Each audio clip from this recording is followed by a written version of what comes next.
Well, I am finally back with another video, and yeah, this is not a typical video I make, but the NHL22 Reveal trailer was announced today, and I wanted to give y'all my honest thoughts and opinions based off what I know about the game so far and what we've learned today through the trailer.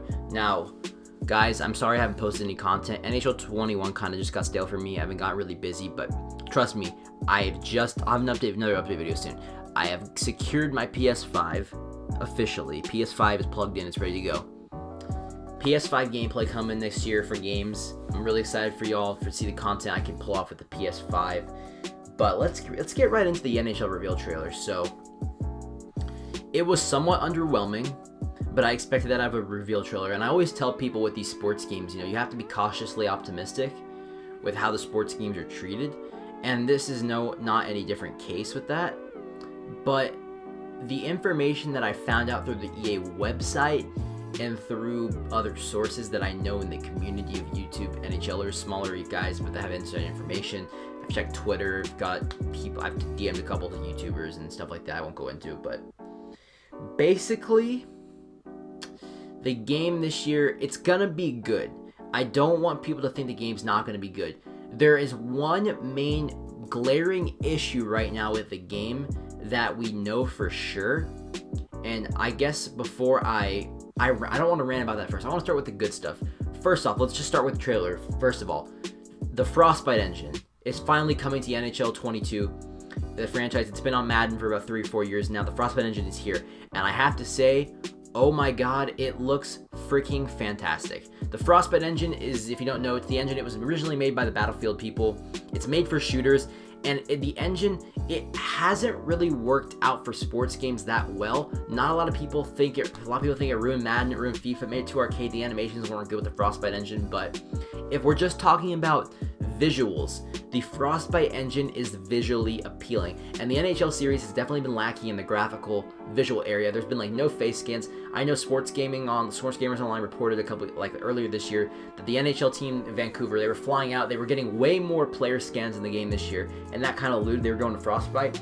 I can tell you, most NHL players in this game are going to have their face scanned in, so that's going to make videos even better for franchise mode and stuff. You're actually going to see players' faces on the ice, so that's going to be absolutely fantastic. So the Frostbite's in the game. Don't really know how that's going to affect animations and stuff yet. It might make stuff a little bit smoother and stuff. I'm not completely sure. It could be an absolute disaster. But in terms of the way, I can't stop looking at the ice. The ice looks so good. It looks realistic. And a lot of that has to do with the ray tracing and the reflective tracing they can do now with the new consoles on Xbox and the new PS5 and the Xbox Series X. So the ice is just going to look absolutely fantastic. The Frostbite engine is going to make the stadiums, the atmosphere of the games now are going to be way more electric, way more looking fantastic, and I think they're going to be looking a lot better. So the Frostbite engine is good. We also have the Superstar X Factor abilities, which are coming in from Madden, and I played Madden. I personally thought they were broken and they didn't really work, but this isn't Madden, this is NHL. It could work a lot different. Superstar X Factors are basically designed to make the game like how we want it. We want NHL players, we want players to feel different. We want superstars to feel like superstars, but in their own unique way. We don't want every player being able to do the same thing. So I think like McDavid, Draisaitler's a saucer pass one. Vasilevsky has the one where he can do crazy, incredible pretzel style saves. That's going to be cool. I think different higher overall goalies should be able to get different animations because they're better goalies. Not every goalie should be able to make a desperation save crazy animation unless it's a higher overall goalie.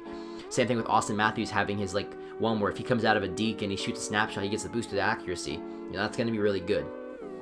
But now let's get into the one negative so far. So I have a screenshot on screen, and this was leaked. It was on the EA website for a little bit, but there is not going to be any cross-gen or cross-platform. Now, we kind of figured there wasn't going to be cross-platform, but the fact that there's no cross-gen, that is where I'm really concerned for this game, and I'm frankly pretty pissed off.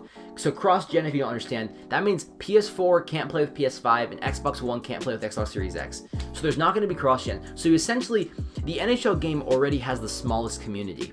So you're potentially taking that community and you're splitting it in half again. So basically, PS5 can only play with PS5, Xbox One can only play with Xbox One, PS4 can only play with PS4, Xbox Series X can only play with Xbox Series X. And I think that is so bad for online game modes.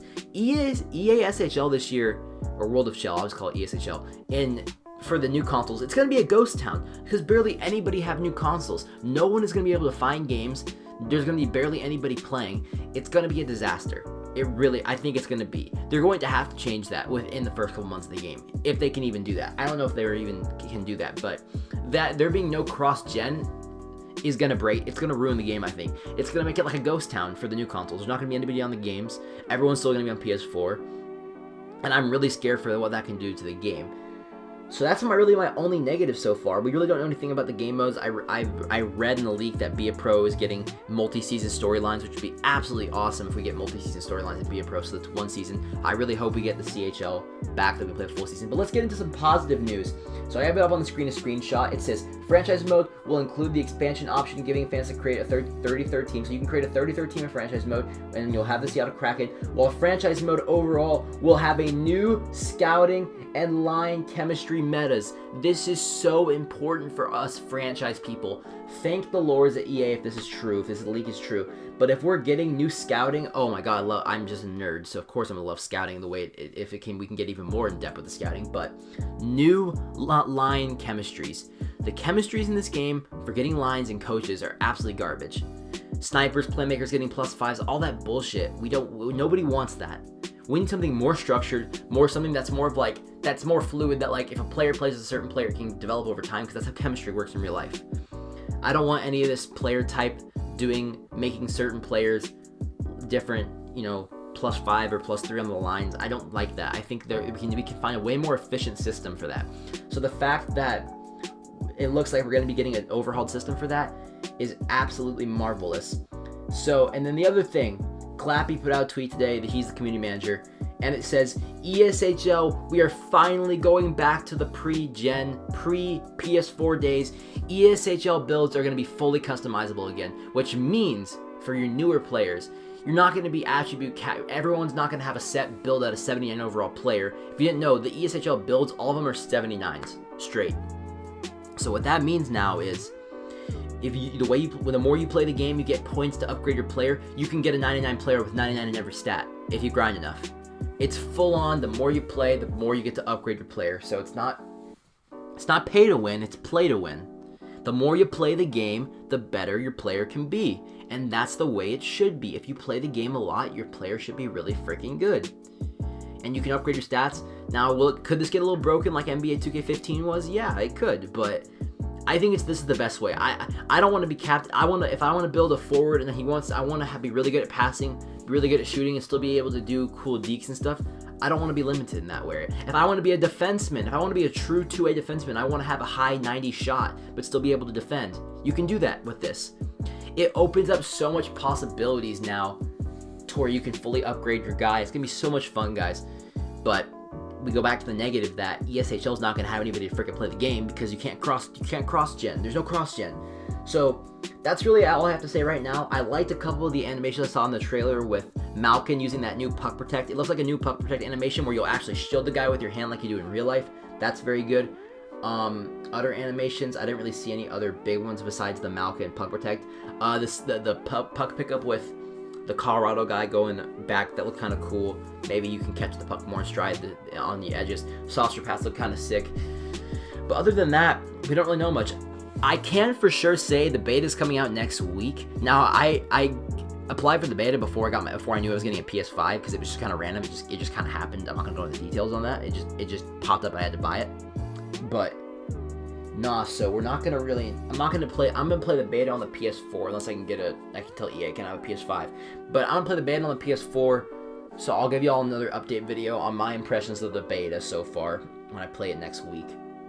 But other than that, guys, that's all I have for right now. I've started my senior year of high school, so I'm kind of busy. But NHL is not coming out until October, so we have some time. I can say though, as soon as hockey season starts in September, we're going to be doing I'm doing Dow Stars videos this year. I'm going to do kind of like what Steve Dangle does with LFR. I'm going to do SFR for the Stars this year. I'm going to cover the Stars, all the Stars games. So that should be really fun. Excited to do that. Being more passionate about my hockey. But yeah, other than that, guys, I really don't know what to upload. I might just be streaming some more stuff on Twitch. I don't really want to play GM mode right now. There's not really anything I really want to do.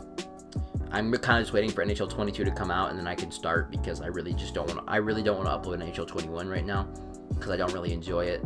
it's really boring. I might throw together some quick stuff, and maybe I just play some goalie, be a pro or something like that. But or ESH, just do some EASHL highlights or something like that. But other than that, guys, PS5 setup. We had some. I think we got some good news today. Besides the only fact that we can't cross gen, that's super frustrating. So yeah, I recommend you guys go on Reddit and go into all the subreddits for ESHL if you want to help, because it's going to be very important if you really want to find games this year. PS4 doesn't have communities anymore. But yeah, that's all I really have to say, guys. Like, comment, and subscribe. I will be probably making I'll try to make maybe like one video a week right now while I'm busy with school until NHL22 comes out. But yeah.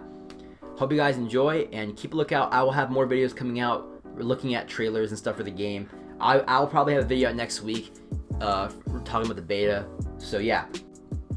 As always, guys, love you, and I'll be around. And yeah, peace.